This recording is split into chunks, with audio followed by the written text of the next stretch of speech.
जिसमें आदरणीय गरीबदास साहिब जी गांव छुड़ानी जिला दद्दर वाले, परमात्मा की प्यारी आत्मा। गांव छुड़ानी में एक किसान थे, जाट थे, और अपना धंधा करा करते खेती बाड़ी का। जैसा भी ऐसी वेशभूषा थी जैसे आम हरियाणा की धोती कुर्ता पहना करते थे, बिल्कुल एक सिंपल किसान जैसे होते हैं। और हमने संत की परिभाषा मान रखी है, दाढ़ी बढ़ा रखी हो, सिर पर बड़ी बड़ी जटा हो, शरीर पर तन पर राख रमा रखी हो कि तो धूणे ला कर बैठा हो, या लाल पीले कपड़े कर रखे हो, या कति मुंड मुंडवा रखा हो, 2-4 तलक ला रखे हो, गले में 5-7 माला पैर रखी हो। तो हमने संत की वेशभूषा ऐसी मान रखी थी। और गरीबदास साहिब जी को परमात्मा मिले, सतलोक दिखाया, वो मूल मंत्र दे दिए सारे, वो भक्ति करा करते थे। और परमात्मा ने कहा था कि जो 12वां पंथ गरीबदास का आवेगा उसमें मेरी महिमा की वाणी पुनः प्रकट होगी। तो गरीबदास जी के द्वारा परमेश्वर ने अपना यथार्थ ज्ञान पुनः प्रकट करवाया, क्योंकि उनको मालूम था कि कबीर सागर के अंदर ये कबीर के 11-12 पंथ कुछ घुसपैठ करेंगे और यथार्थ ज्ञान को कुछ उसमें फेरबदल कर देंगे। तो परमेश्वर ने दोबारा वो ज्ञान कवा दिया और ऐसी जगह सुरक्षित रख दिया।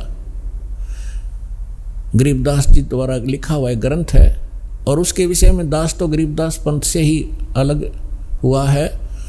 खूब जानकारी थी कि किस सब ने ये बता रखा था कि गरीबदास जी ने जो वाणी लिख रखी है, किसी ने मात्रा भी गलत लिख दी और कोई फेरबदल कर दिया वाणी में, तो उसका बहुत बुरा हाल होगा। एक संत ने दालदास नाम का एक संत था, उसने गरीबदास जी की वाणी में एक ऐसी, जैसे अपने बच्चों को माता पिता भी गाली दे देते हैं, तो वो उसमें ऐसी कुछ भाषा लिख प्रयोग कर रखी है धमकाने के लिए कि चेतावनी में चूक नहीं और क्या देऊँ गाली, कि कहना था बहुत कुछ कह दिया कि और गाली दूँ तुम्हारे को, इस तरह के और भी कुछ हैं। तो उसने सोचा कि ये अब अदर से शब्द है, इनको निकाल देता हूँ। उसने मूल ग्रंथ हाथ से लिखा जाता था, तो लिख तो पहले रखा था, वो बाद में हुआ था। उसने संशोधन करना चाहा, उसको पैरालिसिस हो गया, और उसने सब जगह बता दिया कि इस ग्रंथ की किसी भी वाणी को छेड़ना मत, मेरी दुर्दशा इसी कारण से हुई है।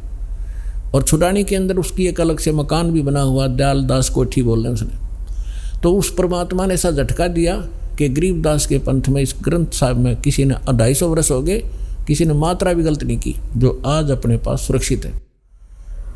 तो गरीबदास साहिब जी ने वाणी लिखवा दी थी। एक गोपाल दास नाम के दादूपंथी संत थे, बने हुए थे, उन्होंने ये लिखा था, ग्रंथ साहब तैयार हाथ से लिख दिया था।